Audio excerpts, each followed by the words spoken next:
Good day po sa inyong lahat. Ayan, welcome na naman po sa another episode ng ating vlog. Ayan, today is November 21, 2023. Bago tayo mag-proceed sa ating topic for today, ay shout out lang po sa mga umorder ng mga RTL natin na pang December 11.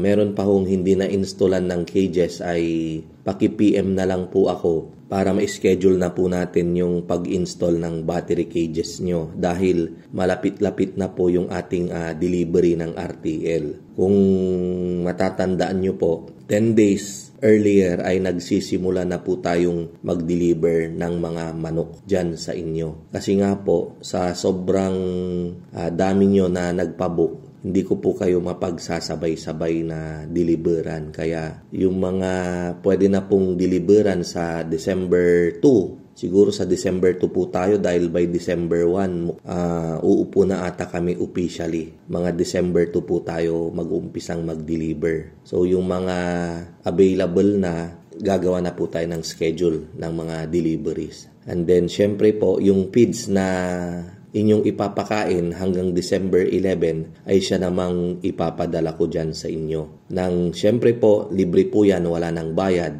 Dahil kasama naman po sa usapan yan na yung RTL ninyo ay hanggang December 11. So thank you po, paki-message na lang po ako. Lalong-lalo na yung mga wala pang battery cages. Thank you po.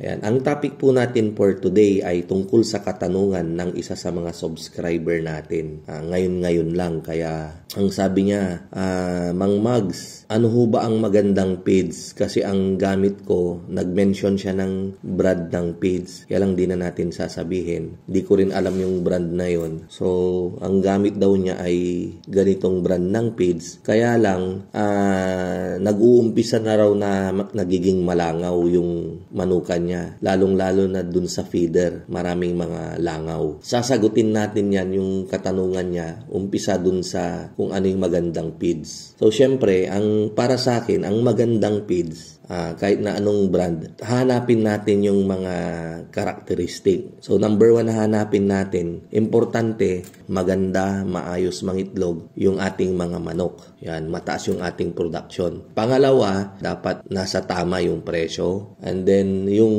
pangatlo, yung concern niya yung tungkol sa langaw. Meron po kasing pwedeng ilagay na gamot sa feeds para yung hindi malangaw sa farm. May nilalagay kasi sa feeds na pang-control ng langaw din.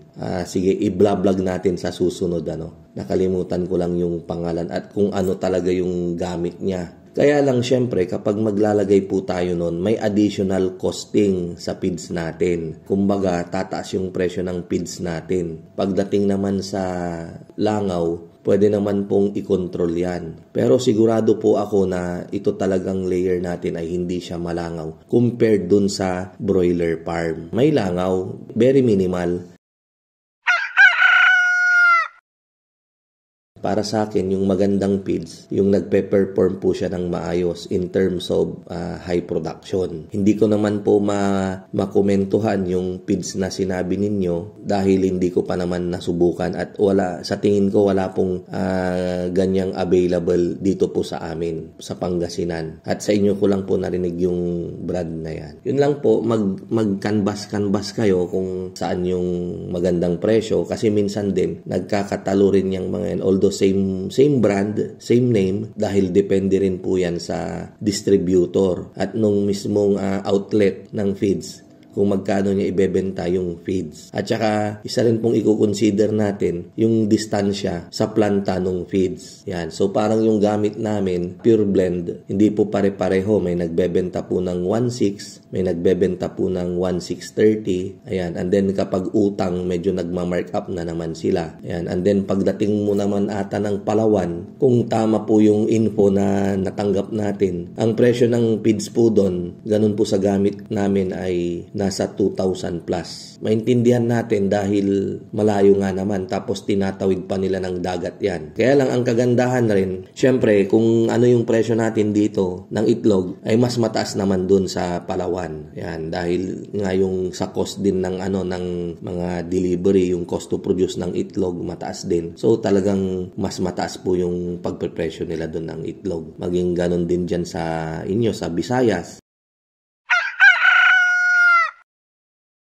Ayan, so thank you po. Sana nadagdagan na naman yung kaalaman ninyo regarding sa itloging manok. Hanggang sa muli, kita-kita po tayo sa mga susunod nating vlog. Ito po ang inyong kaibigan, ang inyong kamanukan. Walang iba kundi si Mang Mags. Mabuhay po tayong lahat. God bless.